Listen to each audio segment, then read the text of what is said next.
আল্লাহর কাছে আশ্রয় চাবো। আল্লাহ, দাজ্জালের আলোচনা শুনলাম, এত ভয়াবহ ফিতনা, ঈমান আমাদের দুর্বল।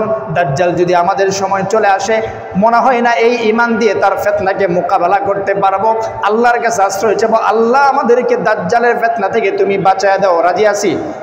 আশ্রয় চাইতে পারবো তো ইনশাআল্লাহ?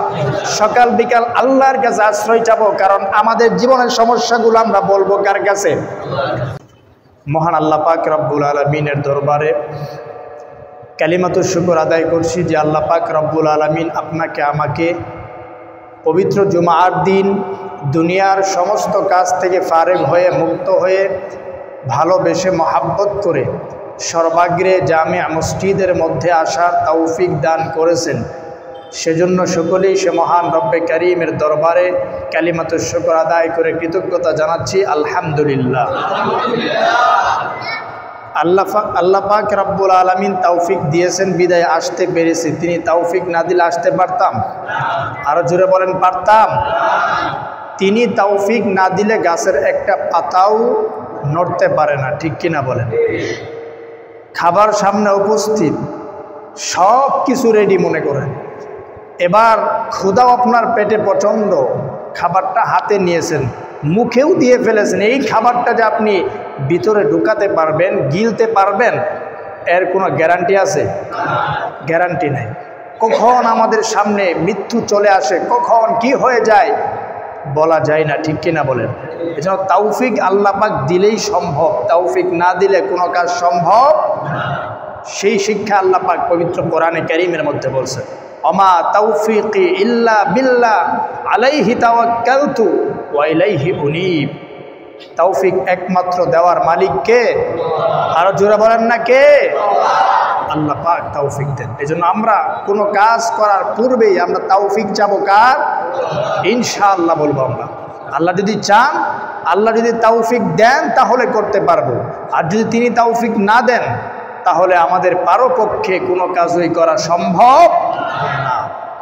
সম্মানিত উপস্থিতি, ধারাবাহিক একটা আলোচনা গত সপ্তাহে চলতেছিল, দাজ্জাল সম্পর্কে আলোচনা। কিয়ামতের ছোট আলামতের আলোচনা আমরা শুনেছি। বড় বড় 8টা আলামত আছে, এগুলো প্রকাশ পাওয়ার পরেই কিয়ামত সংগঠিত হয়ে যাবে, পৃথিবী ধ্বংস হয়ে যাবে, সব কিছু একাকার হয়ে যাবে, আর কিচ্ছুই থাকবে না পৃথিবীতে। 8টা বড় বড় আলামত প্রকাশ পাওয়ার পরেই এর মধ্য থেকে 1 নম্বর হলো দাজ্জালের আবির্ভাব, 2 নম্বর হলো হজরতে ঈসা ইবনে মারিয়াম, তিনি আসমান থেকে দুনিয়াতে অবতরণ করবেন, ইহুদিদের বিরুদ্ধে, বাতিলের বিরুদ্ধে যুদ্ধ করবেন মুসলমানদের পক্ষ হইয়া।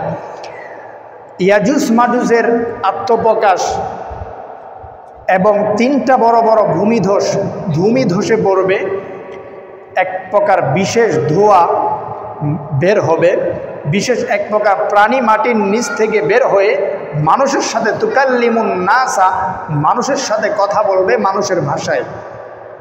তারপরে হলো 6টা আলামতের কথা বললাম। তারপরে পশ্চিম দিগন্ত থেকে, সূর্যটা এখন উঠে পূর্ব দিগন্ত থেকে, এই সূর্যটা পশ্চিম দিগন্ত থেকে উঠবে, পূর্ব দিগন্ত থেকে আর উঠবে না। এখন সূর্য ওঠে কোন দিকে বলেন? পূর্ব দিকে উঠে, কিন্তু কিয়ামতের আগে এটা উল্টে যাবে, এটা পশ্চিম দিগন্ত থেকে উঠবে। এই আলামতগুলো যখন প্রকাশ পেয়ে যাবে তখন কিয়ামতের আর বেশি দূরে নাই, সংঘটিত হয়েই যাবে। তো আলহামদুলিল্লাহ এখনো একটাও প্রকাশ পাই না, ঠিক কিনা বলে? বলা তো যায় না কখন প্রকাশ পেয়ে যায়, কারণ পরিস্থিতি দেখলে মনে হয় আর বেশি দূরে নাই কিয়ামত। আল্লাহ নবী আজ থেকে 1450 বছর আগেই বলে গিয়েছেন, ইকতারাবাতিস সাআতু ওয়ানশাক্কাল কমার, চাঁদ বিদীর্ণ হয়ে গিয়েছে, কিয়ামত নিকটবর্তী হয়ে গিয়েছে। 1450 বছর পার হয়ে গিয়েছে, এখন কখন যে হয়ে যায়, কখন যে এইগুলো প্রকাশ পেয়ে যায় বলা তো যায় না, কারণ আল্লাহ পাকের প্রকাশ করতে সময় লাগে না, ঠিক কিনা বলেন? তো এর মধ্য থেকে সর্বপ্রথম বড় আলামত দাজ্জালের আবির্ভাব, এ নিয়ে কথা চলতেছিল। উম্মতে মুহাম্মাদের উপর সবচাইতে বড় কিয়ামতের আলামত, সবচাইতে বড় ফিতনা, সবচাইতে বড় পরীক্ষা আল্লাহর পক্ষ থেকে এই উম্মতের উপর দাজ্জালের ফিতনা। এই দাজ্জালের মাধ্যমে আল্লাহ পাক উম্মতের মধ্যে সবচাইতে বড় পরীক্ষায় উম্মতকে ফেলবেন, সবচাইতে বড় পরীক্ষায় ফেলবেন। আল্লাহ পাক কোরআনে কারীমের মধ্যে স্পষ্ট বলে নাই, কিন্তু সরাহাতান না বললেও কিনায়াতান পরোক্ষভাবে আল্লাহ পাক বলে দিয়েছেন। আল্লাহ পাক বলছেন, হাল ইয়ানজুরুনা ইল্লা আন তা'তিয়াহুমুল মালাইকাতু আও ইয়াতিয়া রাব্বুকা আও ইয়াতিয়া বা'দু আয়াতি রাব্বিক। তারা অপেক্ষা করছে আল্লাহ পাক রব্বুল আলামিন নিজে অথবা ফেরেশতা অথবা তার পক্ষ থেকে কোনো নিদর্শন সরাসরি চলে আসুক, ওই নিদর্শনটা দেখা পরে ঈমান আনবে। আল্লাহ পাক বলছেন না, নিদর্শন যখন চলে আসবে, কোনো একটা নিদর্শন যখন আমার পক্ষ থেকে চলে আসবে, চলে আসার পর ঈমান আনলে, ওই ঈমান অনুযায়ী সৎ কাজ করলে একটাও কোনো কাজে আসবে না। দেখে বিশ্বাস করা, এটার নামই হলো ঈমান। আমরা জান্নাত দেখেছি, জাহান্নাম কেউ দেখেছি? আমরা রসুলকেও দেখি নাই, ঠিক কিনা বলেন? আল্লাহ তাআলা কেউ দেখি নাই, ফেরেশতা কেউ, কিন্তু বিশ্বাস করি কি করি না? আল্লাযীনা ইউমিনুনা বিল গায়ব, না দেখে আমরা এগুলোর প্রতি বিশ্বাস স্থাপন করি। ঈমান আমরা এনেছি, এটার নামই ঈমান। দেখার পরে বিশ্বাস করলে আর লাভ নাই, তখন তো সবাই করবে। দুনিয়ার বুকে লাভ যেখানে, আমরাও দৌড়াই সেখানে, কি বলেন, ঠিক কিনা? যে ব্যবসায় লাভবান বেশি, মানুষ বেশি লাভবান হয়, ওই ব্যবসার পেছনে আমরা সবাই দৌড়াই। যেই ব্যবসায় লাভ কম, তার পেছনে লোক নাই, তো লাভ দেখলে তো লোক থাকবেই।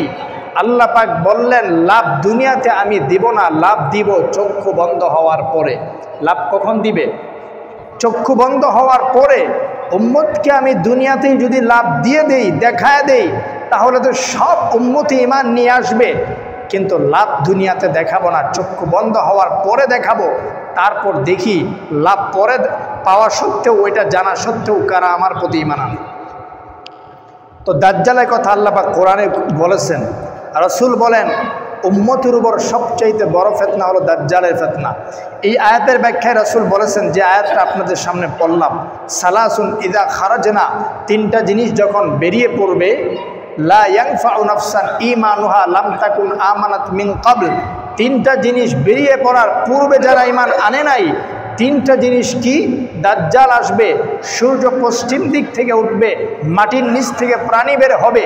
এই তিনটা জিনিস আনার পর, আগে যারা ঈমান আনে নাই, এগুলো দেখার পর যদি ঈমান আনে, সেই ঈমান কোনো কাজে আসবে না। আল্লাহ নবী ব্যাখ্যা করে দিলেন আয়াতে। রাসূল বলেন, উম্মতের উপর সবচাইতে বড় পরীক্ষা দাজ্জালের পরীক্ষা। আল্লাহ আমাদের সবাইকে দাজ্জাল থেকে বাঁচিয়ে দেখ, আমিন বলেন সবাই। রাসূল বলেন হাদিসের মধ্যে, আন ইমরান ইবনে হুসাইন রাদিয়াল্লাহু আনহু আন্না রাসূলুল্লাহ সাল্লাল্লাহু আলাইহি ওয়াসাল্লাম قال, হযরত ইমরান ইবনে হুসাইন রাদিয়াল্লাহু তাআলা আনহু থেকে বর্ণিত, তিনি বলেন আল্লাহর নবী বলেছেন, উম্মতের উপর সবচেয়ে বড় ফিতনা মা বাইনা খালকি আদম ইলা কিয়ামিস সাআ, হযরত আদম আলাইহিস সালামকে সৃষ্টি করার পর থেকে কিয়ামত পর্যন্ত, খালকুন আকবার মিয়াদ দাজ্জাল, দাজ্জাল থেকে বড় কোনো পরীক্ষা, বড় কোনো ফিতনা আমি উম্মতের উপর দিব না। সবচেয়ে বড় পরীক্ষা, বড় ফিতনা উম্মতের উপর যেটা আল্লাহ পাক দিবেন, সেটা হলো দাজ্জালের পরীক্ষা, দাজ্জালের ফিতনা। আল্লাহ পাক আমাদের সবাইকে বাঁচিয়ে থেকে আমিন বলেন। এখন আমরা জানবো এই দাজ্জাল কখন আবির্ভূত হবে, কখন এই দাজ্জালের পৃথিবীতে আবির্ভাব ঘটবে। পৃথিবীর পরিস্থিতি এমন হয়ে গিয়েছে, দেখলে মনে হয় আর বেশি দিন দাজ্জালের পৃথিবীতে আসার সময় বাকি নাই, অচিরেই মনে হয় চলে আসবে দাজ্জাল। রাসূল বলেন, হাদিসের মধ্যে রাসূলুল্লাহ বলেন, যখন তিনটা জিনিস হওয়ার পরে দাজ্জাল আসবে। এক নম্বর হলো, বর্তমান যেই মদিনা শরীফ আছে, খারাবু ইয়াসরিব, মদিনা শরীফটা বিরান হয়ে যাবে, লোকশূন্য হয়ে যাবে। মদিনা শরীফ লোকশূন্য হবে আস্তে আস্তে। মদিনা শরীফ লোকশূন্য কখন হবে? যখন উমরান ও বাইতুল মাকদিস, আজকে যেখানে জেরুজালেম যেখানে অবস্থিত, মসজিদে আকসার আশপাশে মানুষ বসতি করবে, প্রচুর পরিমাণ সেখানে বসতি গড়ে উঠবে, ইহুদিরা সেখানে বসতি গড়ে তুলবে। এই উমরান ও বাইতুল মাকদিসের ব্যাখ্যায় বলা হয় যে, উমরান ও বাইতুল মাকদিস দ্বারা উদ্দেশ্য হলো মসজিদে আকসার মধ্যে ইহুদিদের আধিপত্য গড়ে উঠবে, তারা সেখানে রাষ্ট্র কায়েম করবে, রাষ্ট্র কায়েম করে পুরা পৃথিবীটাকে সেখান থেকে উত্তপ্ত করে তুলবে, পৃথিবীর মানুষকে তারা জ্বালাবে। আজকে তাই করতেছে, ঠিক কিনা বলে? কখনো লেবাননকে, আশপাশে মিশরকে, কোনো একটা রাষ্ট্রকে মধ্যপ্রাচ্যের শান্তিতে থাকতে দিতেছে না, তারা শুধু খুঁচাই দিয়ে যাচ্ছে। আর অশান্তির ছাইলা পুরা মধ্যপ্রাচ্য, পুরা পৃথিবীব্যাপী তারা ছড়িয়ে দিচ্ছে, ঠিক কিনা বলে? এটাই দাজ্জালের কারণ। আর এগুলো যখন হয়ে যাবে, হওয়ার পর খরুজুল মালহামা, একটা মহাযুদ্ধের প্রেক্ষাপট তৈরি করবে এগুলো। আর মহাযুদ্ধের প্রেক্ষাপট তৈরি হওয়াটা ফাতহু কুস্তান্তিনিয়া, রাসূল বলছেন ইস্তাম্বুল বিজয়ের কারণ হবে। ইস্তাম্বুল যখন বিজয় হয়ে যাবে, খুরুদুদ দাজ্জাল, রাসূল বলেন দাজ্জাল তখন বেরিয়ে পড়বে। আজকে পৃথিবীর দিকে যদি আপনি তাকান, তাহলে এটাই বুঝে আসবে, বেশি বাকি নাই, বেশি দিন। রাসূল অপর হাদিসের মধ্যে বলেন, আন উমামাতাল বাহিলি রাদিয়াল্লাহু আনহু قال قال رسول الله صلى الله عليه وسلم দাজ্জাল আসার পূর্বে আন্না ক্বাবলা খুরুজিদ দাজ্জাল সালাসু সানাওয়াতিন শিদাদিন, 3 বছর দুর্ভিক্ষ হবে। কয় বছর? 3 বছর পর্যন্ত একটা মহা দুর্ভিক্ষের মধ্যে মানুষ সময় কাটাবে। ইউসিবু ফিহা নাসু জুউন শাদীদুন, ওই 3 বছর মানুষের প্রচণ্ড ক্ষুধা যাবে। হাদিসের মধ্যে আসছে, প্রথম বছর আল্লাহ আসমানকে বলবে, হে আসমান, তোমার বৃষ্টির 1/3 বন্ধ করে দাও। আসমান বন্ধ করে দিবে। জমিনকে ডেকে বলবে, হে জমিন, তুমি যা উৎপাদন করতে, তোমার উৎপাদনের মধ্য থেকে 1/3 উৎপাদন বন্ধ করে দাও। জমিন বন্ধ করে দিবে। দ্বিতীয় বছর আবার আসমানকে আল্লাহ বলবে, হে আসমান, তুমি যে পরিমাণ বৃষ্টি জমিনের মধ্যে বর্ষণ করতে, তোমার বৃষ্টি থেকে 2/3 বন্ধ করে দাও। আসমান বন্ধ করে দিবে। জমিনকে বলবে, হে জমিন, তোমার যে পরিমাণ উৎপাদন তুমি করতে, সেই উৎপাদন থেকে 2/3 বন্ধ করে দাও। জমিন বন্ধ করে দিবে। তৃতীয় বছর আল্লাহ পাক আসমানকে ডেকে বলবে, হে আসমান, তুমি যে পরিমাণ বৃষ্টি বর্ষণ করতে, সম্পূর্ণ বৃষ্টি বন্ধ করে দাও।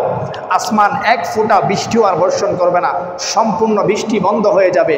জমিনকে ডেকে বলবে, জমিন, যা উৎপাদন করতে, একটাও আর উৎপাদন করবে না, একদম উৎপাদনহীন হয়ে যাও। জমিন আর কিছু উৎপাদন করবে না, কোনো কিছুই আর হবে না, আগের মতো আর কিছুই হবে না। আগে ছোটোকালে আমরা দেখেছি যে পরিমাণ ফসল জমিনে হতো, এখন ওই পরিমাণ আর হয় না। কি বলেন? গাছে যে পরিমাণ কাঁঠাল হয়তো আগে গাজীপুরে, এখন কি আর সেই পরিমাণ হয়? অনেকটাই কমে গেছে। কি বলেন? জমিন উৎপাদন কমে যাবে, জমিনের উৎপাদন শক্তি কমে যাবে। সাহাবারা প্রশ্ন করলো, ইয়া রাসূলুল্লাহ, এই অবস্থা যখন সৃষ্টি হবে, তখন উম্মতেরা খাবে কি? জমিনে কিছু উৎপাদন করবে না, আসমান থেকে বৃষ্টি বর্ষণ হবে না, তখন উম্মতেরা কি খায় জীবনযাপন করবে? আল্লাহ পাক রব্বুল আলামিনের কথায় হযরত রাসূল বলে দিলেন, আল্লাহর নবী বলেন, তখন উম্মতেরা কি খাবে? উম্মতেরা সুবহানাল্লাহ বলবে, তাহমিদ বলবে, আলহামদুলিল্লাহ বলবে, তাসবিহ বলবে, সুবহানাল্লাহ বলবে, তাহলিল বলবে, লা ইলাহা ইল্লাল্লাহ বলবে। এই তাসবিহগুলো মুসলমানরা জপতে থাকবে। আমি আল্লাহ পাক রব্বুল আলামিন মুসলমানদের জন্য এই তাসবিহগুলোকে রিজিক বানায়া, আমি এগুলোকে খাবার বানায়া, আমি খাবারের যে চাহিদা ছিল, আমি তার খাবারের চাহিদা এই তাসবিহগুলোর মাধ্যমে পূর্ণ করে দিব। এই তাসবিহগুলো মানুষ পড়বে, উৎপাদন জমিনও করবে না, আসমান থেকেও বৃষ্টি বর্ষণ হবে না, এই তাসবিহগুলোর মাধ্যমে রিজিক হয়ে যাবে। এই প্রেক্ষাপটটা যখন তৈরি হবে, মনে করবে দাজ্জাল আর বেশি দিন বাকি থাকবে না, চলে আসবে। আরেকটা কারণ হলো দাজ্জাল আসার প্রেক্ষাপট, আরেকটা হলো দাজ্জাল আসার আগে দাজ্জালের আলোচনা উঠে যাবে। আজকে দাজ্জালের আলোচনা কমে গেছে, ঠিক কিনা বলেন? মেহরাব থেকে ও বিভিন্ন মঞ্চ থেকে, ওয়াজ মাহফিল থেকে দাজ্জালের আলোচনা অনেকটাই কমে গেছে। মানুষ ভুলে যাবে দাজ্জালের কথা, চিনবেই না দাজ্জালকে। কিন্তু ঈমান যার থাকবে, ঈমানদার কখনো দাজ্জালকে চিনতে ভুল করবে? আর জুড়ে বলেন, করবে নাকি? দাজ্জাল আসবে। দাজ্জাল কোন জায়গা থেকে প্রকাশ পাবে? বিশাল এই পৃথিবী, প্রায় বিশাল এই পৃথিবীর 30%, 70%ই তো পানি, আর 30% ভূমি। বিশাল পৃথিবীর কোন জায়গা থেকে দাজ্জাল আবির্ভাব হবে, রাসূল সেটাও হাদিসের মধ্যে বলে দিয়েছেন। আন আবি বকর সিদ্দিক রাদিয়াল্লাহু আনহু قال, হযরত আবু বকর সিদ্দিক রাদিয়াল্লাহু তাআলা আনহু থেকে বর্ণিত, তিনি বলেন, قال রাসূলুল্লাহ সাল্লাল্লাহু আলাইহি ওয়াসাল্লাম, আল্লাহর নবী বলেছেন, দাজ্জাল কোন জায়গা থেকে আসবে? আন্নাদ দাজ্জাল ইয়াখরুজু, দাজ্জাল বের হবে মিন আরদিন, জমিন থেকে, বিল মাশরিক, পশ্চাতের জমিন থেকে, ইউকালু লাহু খুরাসান, পশ্চাতের জমি খুরাসান থেকে দাজ্জাল বের হবে। তার অনুসারী কারা হবে? ইয়াত্তাবিউহু আকওয়ামুন কাআন্না উজুহাহুমাল মুতারাকাতু ওয়াল মাজান, তার অনুসারী হবে একদল ব্যক্তি যাদের চেহারা হবে বরমেন্নি স্ফীত চেহারা বিশিষ্ট এক ব্যক্তি, এক জাতি তার অনুসারী হবে। তাহলে দাজ্জাল আসবে খুরাসান থেকে, পাশ্চাত্যের জমিন থেকে। অপর হাদিস আল্লাহর নবী বলেন, আন-নাওয়াস ইবনে সামআন রাদিয়াল্লাহু আনহু قال, হযরত নাওয়াস ইবনে সামআন রাদিয়াল্লাহু তাআলা আনহু থেকে বর্ণিত, আল্লাহর নবী বলেন আনিদ দাজ্জাল, দাজ্জাল সম্পর্কে বলেন, আন্নাহু খারিজুন, দাজ্জাল বের হবে খুল্লাতাম বাইনাস শামি ওয়াল ইরাক, বর্তমান শাম এবং ইরাকের মধ্যবর্তী একটা জায়গা থেকে দাজ্জাল বের হবে। তাহলে আমরা জানলাম দাজ্জাল কোন জায়গা থেকে বের হবে? ইরাকের এবং শামের মধ্যবর্তী এক জায়গা থেকে দাজ্জাল বের হবে। তো এখন দাজ্জাল কোথায় আছে এটা জানার প্রয়োজন আছে না? দাজ্জাল এখন কোথায় অবস্থান করছে? ইতিহাসবিদরা অনেক কথাই বলেছে। বারমুনা ট্রায়াঙ্গেল একটা জায়গার নাম আপনারা শুনছেন, সেখানে অনেকেই কথা বলছে। তবে হাদিস কি বলে? হযরতে ফাতেমা বিনতে কায়েস আল্লাহর রাসূলের কাছে একবার গেলেন, নামাজে শরিক হইলেন। তিনি মহিলা মানুষ, মহিলাদের কাতারে পিছনে নামাজ পড়লেন। ফাতেমা বিনতে কায়েস বলতেছে, আমি আল্লাহর রাসূলের দরবারে মসজিদে যে নামাজ আদায় করলাম, রাসূলুল্লাহ ইমামতি করে নামাজ পড়াইলেন। নামাজ পড়ানোর পর আল্লাহর নবী বলতেছে, শোনো শোনো সবাই তোমরা বসো, আমি এখন যেভাবে আপনাদেরকে সামনে রেখে মেহরাবে বসলাম, আল্লাহর নবীও নামাজ শেষ করে যাই নামাজ থেকে উঠে মানুষের সামনের দিকে ফিরে মেহরাবে বসে বলতেছে, সবাই বসো, যার যে জায়গায় বসে থাকো, কেউ উঠা বসা করো না। সবাই বসে থাকলো, মনে মনে ভাবতেছে আল্লাহর নবী আজকে না জানি কি বলেন, কোন কথা যেন আল্লাহর নবী আজকে বলেন। সবাই হতভম্ব, সবাই চুপ করে আসে, অধীর অপেক্ষায় বসে আছে আল্লাহর নবী না জানে আজকে কোন কথা বলে। আল্লাহর নবী বলেন, আজকে তোমাদেরকে আমি কোনো ভয় দেখানোর জন্য, কোনো বিষয়ে ভয় দেখানোর জন্য বসায় নাই। আজকে আমি তোমাদেরকে ওই কথাই বলবো, মাসিহে দাজ্জাল সম্পর্কে আমি তোমাদেরকে এতদিন পর্যন্ত যে বর্ণনাটা দিয়েছি, এই বর্ণনাটাই হুবহু কিছুদিন আগে মুসলমান হয়েছে আমার কাছে এসে, তামিমে দারি। কিছুদিন আগেই মুসলমান হয়েছে তামিমে দারি। ওই তামিমে দারির হাদিস আজকে বর্ণনা তোমাদেরকে শোনায় দিব। তামিমে দারি তিনি একজন ব্যক্তি আল্লাহর নবীর কাছে এসে মুসলমান হন। মুসলমান হওয়ার পর আল্লাহর নবীকে এসে শোনান, ইয়া রাসূলুল্লাহ, আমরা লাখ এবং জুজাম দুইটা গোত্রের 30 জন লোককে নিয়ে আমরা নৌকায় ভ্রমণে বের হয়েছিলাম সমুদ্রের মধ্যে। তো সমুদ্র উত্তাল সৃষ্টি হয়ে গেল। সমুদ্র উত্তাল হয়ে যাওয়ার পর আমরা দিক হারায় ফেললাম। সমুদ্রের মধ্যে দীর্ঘ 1 মাস যাবত আমরা ছিলাম। থাকার পর একটা দ্বীপের মধ্যে সমুদ্র আমাদেরকে নিয়ে ঠেলে দিল। দ্বীপের মধ্যে আমরা নামলাম। দ্বীপের মধ্যে নামার পর দেখলাম একজন ব্যক্তি পশমের কারণে তার পুরা গা ঢাকা আছে। সামনের দিক কোনটা, পিছনের দিক কোনটা চেনা যাচ্ছে না।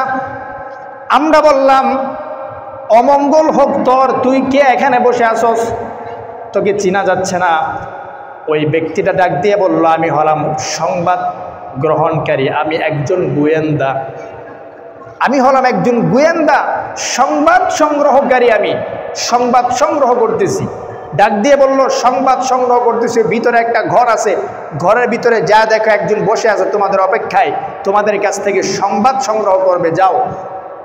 তামিমে দারি বলেন, তার কথা শুনে আমরা সবাই ওই ঘরের ভিতরে ভয়ে ভয়ে ওই ঘরের ভিতরে ঢুকলাম। ঢুকে দেখি একজন ব্যক্তিকে আমরা দেখতে পেলাম। সেই ব্যক্তিকে আমরা দেখতে পেলাম, ব্যক্তিটার হাত এবং ঘাড় এভাবে একত্রিত করে হাঁটু এবং পায়ের নলার মধ্যবর্তী জায়গায় রুহার শিকল দিয়ে শক্ত করে বেঁধে রাখা হয়েছে। ব্যক্তিটাকে দেখে আমরা প্রথমে ভয় পেয়ে গেলাম। ব্যক্তিরা আমাদেরকে ডেকে বলতেছে, আচ্ছা এসেছো তোমরা, তোমাদের অপেক্ষায় আমি বসে আছি। তোমরা এসেছো, তোমাদের অপেক্ষায় আমি বসে আছি। আচ্ছা তোমরা বলো দেখি, তোমরা যেহেতু আসছো, তোমরা কিভাবে আসলে সেই ঘটনাটা আগে শোনাও। তারা সব ঘটনা বিস্তারিত শোনালো, কিভাবে তারা আসছে। সমুদ্রের মধ্যে হারিয়ে গিয়েছিল। তারপর অনেক দিন যাবৎ, 1 মাস যাবৎ প্রায় সমুদ্রের মধ্যে ঘোরাফেরা করতেছে, কোনো দিক পাচ্ছে না কোন দিকে যাবে। তারপর একটা প্রাণীর কথা বলল যে পশমে পুরা গা ঢাকা, সে আমাদেরকে আপনার কাছে পাঠাইছে, সংবাদ নাকি আপনি আমাদেরকে কাছ থেকে নেবেন। এবার ওই ব্যক্তিরা বলল, আচ্ছা বড় দেখি বাইসান নামক, বাইসানের অবস্থা কি, বাইসানের কি খবর। একটা বাইসান একটা নাম। তারা বলল, বাইসানের কি সম্পর্কে আপনি জিজ্ঞাসা করতেছেন। সে বলল, বাইসানের যেই বাগান আছে, খেজুর বাগান, সেই খেজুর বাগান সম্পর্কে আমি তোমাদেরকে জিজ্ঞেস করতেছি, সেখানে কি এখনও খেজুর দেই? তারা বলল, হ্যাঁ এখনও তো খেজুর দিচ্ছে। তো দাজ্জাল, সেই লোকটা বলল যে অচিরেই সেই খেজুর গাছগুলো আর খেজুর দিবে না, খেজুর দেওয়া বন্ধ করে দিবে। দ্বিতীয় নম্বর প্রশ্ন করল যে বুহাইরায়ে তবারি, এই সম্পর্কে আমাদেরকে কিছু বলো। তখন তারা বলল, এর কি সম্পর্কে জিজ্ঞেস করতেছেন? সে বলল, এই যে একটা ঝর্ণা, এই ঝর্ণাকে এখনও পানি দেই, এখনও কি পানি তার মধ্যে আছে? তারা উত্তর দিল, হ্যাঁ এখনও পানি আছে, মানুষ সেখান থেকে এখনও পানি নিয়ে তারা ক্ষেত খামার করতেছে, তাদের বাগানগুলোতে পানি দিচ্ছে। আবার তৃতীয় প্রশ্ন করল, জুগার নামক ঝর্ণা সম্পর্কে আমাকে কিছু বলো, এখান থেকে মানুষ এখনও পানি নিয়ে তাদের ক্ষেত খামারে পানি দিচ্ছে কিনা? তারা বলল, হ্যাঁ এখনও দিচ্ছে। সে বলল, অচিরেই এই ঝর্ণা বন্ধ হয়ে যাবে, 1 ফোঁটা পানিও এই ঝর্ণা দিবে না। এবার চতুর্থ নম্বর প্রশ্ন করল, আমাকে সেই উম্মি নবী সম্পর্কে বলো। সম্মানিত উপস্থিতি, বেতনের সপ্তাহে আপনারা দেখতে পাচ্ছেন আমাদের মসজিদের কাজ চলতেছে, পিলারগুলো হয়ে গেছে, এখন ছাদ ঢালাই হবে, অনেক অর্থের প্রয়োজন। আপনারা সকলেই মেহেরবানি করে, আল্লাহর রাস্তায় মেহেরবানি করে আমরা সকলেই আপনাদের কামাইকৃত অর্থ থেকে একটু প্রতি সপ্তাহ যে পরিমাণ দেন, একটু বেশি বেশি করে দিলে আমি মনে করি আপনাদের তেমন ক্ষতি হবে না। কি বলেন? তেমন ক্ষতি হবে না। কত টাকাই তো চাষটলে বসে চলে যায়, বিকালবেলা কত টাকায় অযথা সিগারেট আর পানে চলে যায়। একটু বাসায় যদি আল্লাহর রাস্তায় ব্যাংকে জমা রাখতে পারি, কিয়ামতের ময়দানে দেখবেন এটাই কাজে লাগবে, আর সব নষ্ট হয়ে যাবে। ঠিক কিনা বলেন? ব্যাংকে আমরা টাকা জমাই না, অনেক দিন পর দেখি অ্যাকাউন্টে এত টাকা হয়ে গিয়েছে। তো এটা হচ্ছে আখেরাতের ব্যাংক। মসজিদ নির্মাণ যত রাখতে পারবেন জমা হয়ে যাবে, মৃত্যুর পর চোখ যখন দুইটা বন্ধ হয়ে যাবে দেখবেন আপনার অ্যাকাউন্টে অনেক নেকি জমা আছে। ইনশাল্লাহ সকলে একটু দানে হাত বাড়ায় আল্লাহ তাওফিক দেন, আমিন বলেন। সম্মানিত উপস্থিতি, উম্মি নবী সম্পর্কে জিজ্ঞেস করলো। চতুর্থ নম্বর প্রশ্ন, উম্মি নবী সম্পর্কে আমাকে বলো, সে কি চলে এসেছে? তারা বলল, হ্যাঁ নবী তো চলে এসেছে, মক্কায় ছিল, হিজরত করে মদিনায় চলে আসছে। মদিনা আসার পর যুদ্ধ বিগ্রহ হচ্ছে। তো যুদ্ধ বিগ্রহ হচ্ছে, কি খবর? যুদ্ধে বিগ্রহ কে বিজয় লাভ করতেছে?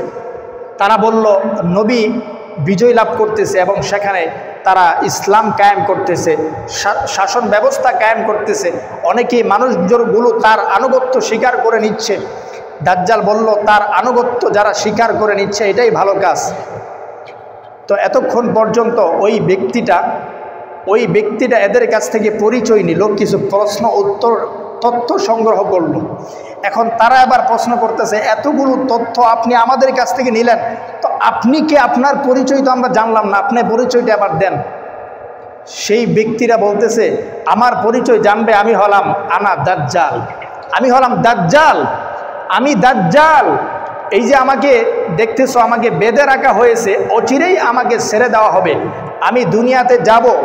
উম্মতে মুহাম্মদীর জন্য সবচাইতে বড় পরীক্ষা হয়ে আমি দুনিয়াতে যাব। আমি 40 দিন দুনিয়াতে থাকব। আমার প্রথম দিন হবে 1 বছরের সমান, আমার দ্বিতীয় দিন হবে 1 মাসের সমান, আমার তৃতীয় দিন হবে 1 সপ্তাহের সমান। তারপর থেকে প্রতি এক দিন স্বাভাবিক দিনের মতোই কাটবে। এমন 40 দিন সময় আমি পুরা পৃথিবীর রাজত্ব করব। দাজ্জাল কতরূপ ভ্রমণ করবে? হাদিস শরীফের মধ্যে আসছে, লাইসা মিন বালাদিন ইল্লা সায়াতুহু দাজ্জালু, এমন কোনো শহর থাকবে না যেখানে দাজ্জাল যাবে না। পুরো পৃথিবীতে সে সফর করবে, ভ্রমণ করবে, সব জায়গায় ভ্রমণ করবে। তো দাজ্জাল সম্পর্কে আমরা জানলাম। এখন দাজ্জালের অনুসারী কারা হবে? আজকে পৃথিবীতে যারা অশান্তি সৃষ্টি করতেছে, পৃথিবীর মুসলমানদেরকে যারা ঘুমাতে দিচ্ছে না, পৃথিবীর মুসলমানদের উপর যারা আগ্রাসন চালাচ্ছে, অত্যাচার করছে, এই ইহুদিরাই দাজ্জালের প্রধান অনুসারী হবে। দাজ্জালের প্রধান অনুসারী হবে ইহুদিরা, দাজ্জালের অনুসারী হবে মুনাফিকরা। যারা মুনাফিক ইসলামের ক্ষতি করতেছে, ইহুদিদের কাছে একটা বলে, আমাদের কাছে আরেকটা বলে, আমাদের লেবাস ধারণ করে আমাদের থেকে তথ্য সংগ্রহ করে ইহুদির কাছে পৌঁছে দিচ্ছে, এই মুনাফিকরাও দাজ্জালের অনুসারী হবে। দাজ্জালের অনুসারী হবে এক প্রকার বিশেষ এক ধরনের ব্যক্তি, এমন অনেকেই প্রায় কয়েক শ্রেণীর লোক দাজ্জালের অনুসারী হবে। তো এখন যদি আমরা দাজ্জালের কথা শুনলাম, দাজ্জালকে যখন দেখব আমাদের সময় যদি আইসাই পড়ে, তাহলে আমরা চিনব কি করে? কি বলেন? চিনা দরকার আছে না? দাজ্জালের দৈহিক গঠন সম্পর্কে হাদিসের মধ্যে আসছে যে দাজ্জালের এই দুই পায়ের মাঝখানে অত্যাধিক ফাঁকা থাকবে, ফাঁকা। হাঁটু থেকে নিয়ে পায়ের নিচ পর্যন্ত জায়গাটুকু অত্যাধিক ফাঁকা থাকবে, খাটো থাকবে, যার কারণে স্বাভাবিক মানুষ যেভাবে হাঁটে সে সেভাবে হাঁটতে পারবে না, তার হাঁটার মধ্যে একটু ত্রুটিযুক্ত হাঁটা তার থাকবে।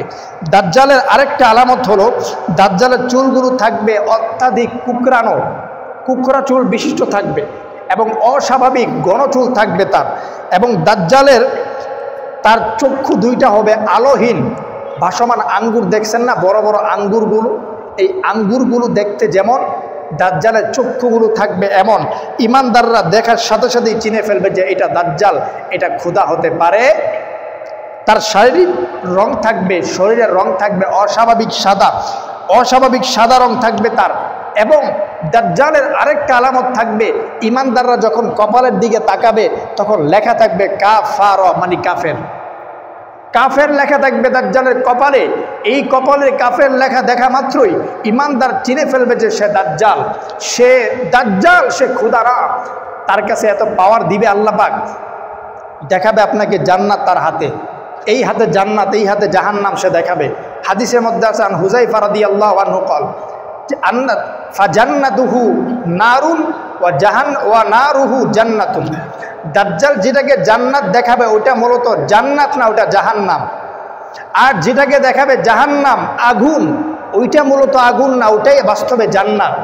দাজ্জালের ফিতনা এমন হবে যে সে যখন একজনকে বলবে আমাকে খোদা মান, সে যখন মানবে না ওই এলাকায় দুর্ভিক্ষ দেখা দিবে।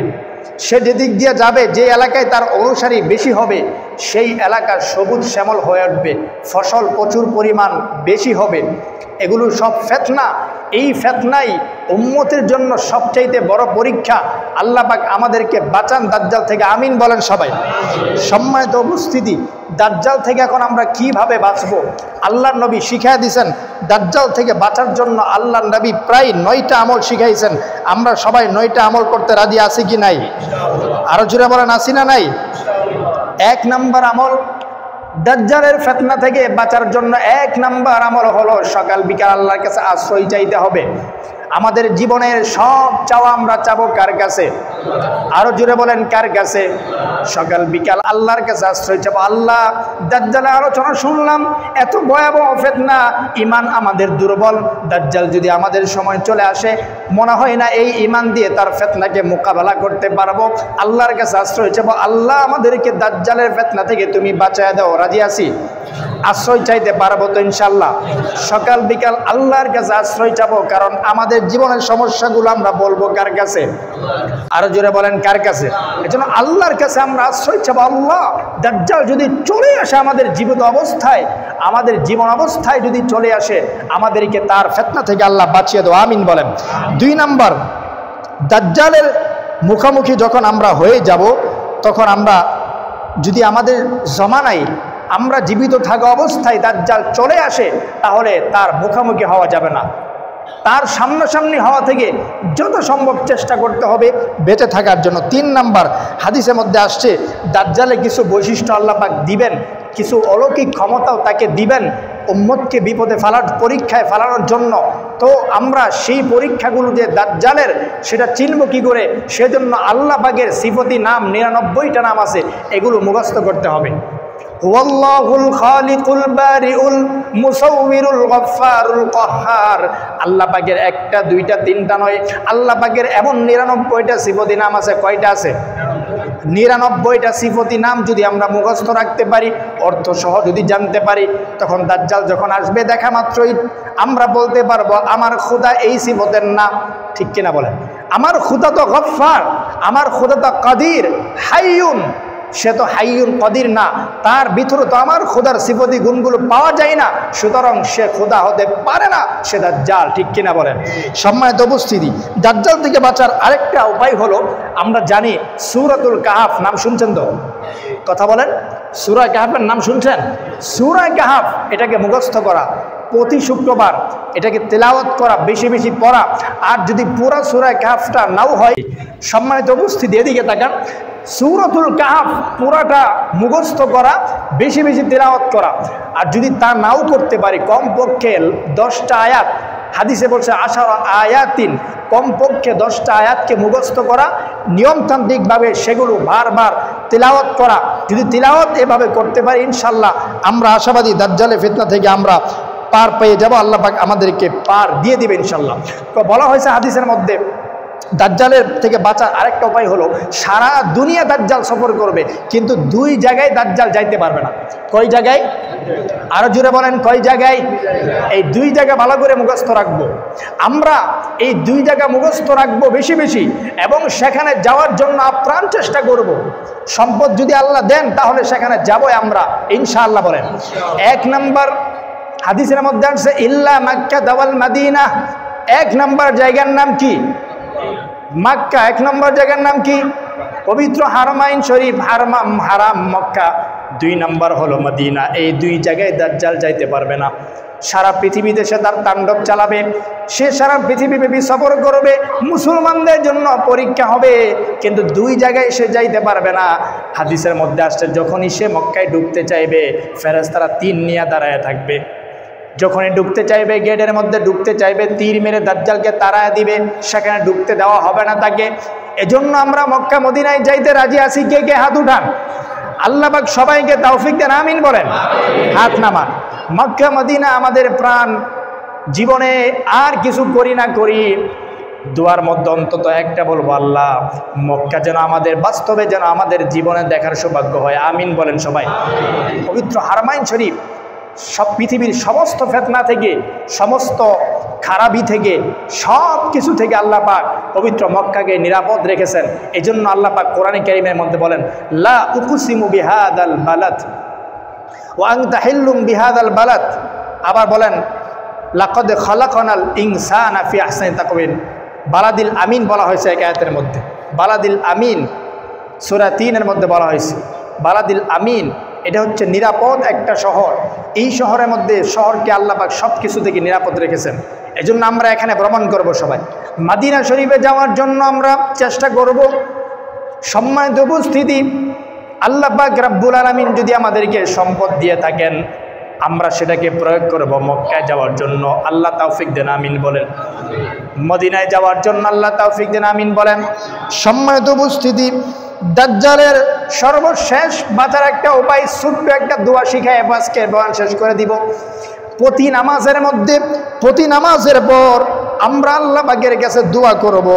হাদিস শরীফের মধ্যে দোয়াটা আসছে, সবাই আমার সাথে বলুন, আল্লাহুম্মা ইন্নী আউযু বিকা মিন আযাবি জাহান্নাম ওয়া মিন আযাবিল কবর ওয়া মিন ফিতনাতিল মাহইয়া ওয়াল মামাত ওয়া মিন ফিতনাতি শাররি মাসিহিদ দাজ্জাল। এই দোয়াটা ওয়ামিন, এই দোয়াটা আমরা প্রতি নামাজের পর আমরা বেশি বেশি করব। তবেই আল্লাহ পাক রব্বুল আলামিন যদি আমাদেরকে দাজ্জালের ফিতনা থেকে বাঁচায় দেন। বাঁচায় না দিলে উপায় নাই। যে ঈমান আমাদের মনে হয় না আমরা মুখোমুখি হয়ে গেলে ঈমান নিয়ে থাকতে পারবো, কি বলেন? ঈমান নিয়ে মনে হয় না থাকতে পারবো। সেজন্য আমরা সবাই আল্লাহ পাকের কাছে দোয়া করব, চেষ্টা করব যেন আল্লাহ পাক এই ফিতনা থেকে আমাদেরকে বাঁচান। শুধু দাজ্জাল না, দুনিয়ার দিকে আজকে তাকালে মনে হয় ফিতনাগুলো এমনভাবে আসতেছে, তাসবিহকে হাতে নিয়ে, তাসবিহ মালা দেখেছেন তো, ওটাকে হাতে নিয়ে যদি রশিটা কেটে দেন, একের পর এক মালাগুলো বের হতেই থাকবে, ঠিক কিনা বলে? আজকে দুনিয়ার মধ্যে ঈমান নিয়ে টিকে থাকাটা বড় কঠিন হয়ে পড়েছে। একের পর এক ফিতনা, একটার পর একটা আসতে আসে, আসতে আসে, আসতে আসে। রাসূল যে বলেছেন, শেষ জমানায় জ্বলন্ত আগুন আঙ্গার হাতের ভিতরে রাখা যতটা কঠিন, মুসলমান তাদের ঈমানকে টিকিয়ে রাখা তার চাইতে কঠিন হয়ে যাবে। মনে হয় সময়টা চলে এসেছে। এজন্য এই মুহূর্তে আল্লাহ পাকের কাছে সবচাইতে বেশি দোয়া করব, আল্লাহ আর কিছু দুনিয়াতে থাক বা না থাক সেটা যতটুকু আছে তো দিবেই, অন্তত কবর পর্যন্ত, মরণ পর্যন্ত যেন ঈমানটা নিয়ে কবরে যেতে পারি। আল্লাহ তৌফিক দেন, আমিন বলেন। যে আলোচনাটুকু হলো, আল্লাহ পাক সর্বপ্রথম আমাকে, তারপর আপনাদের সকলকে আমল করার তৌফিক দেন, সকলে বলেন আমিন। ওয়া আখিরু দাওয়ানা আলহামদুলিল্লাহি রাব্বিল আলামিন।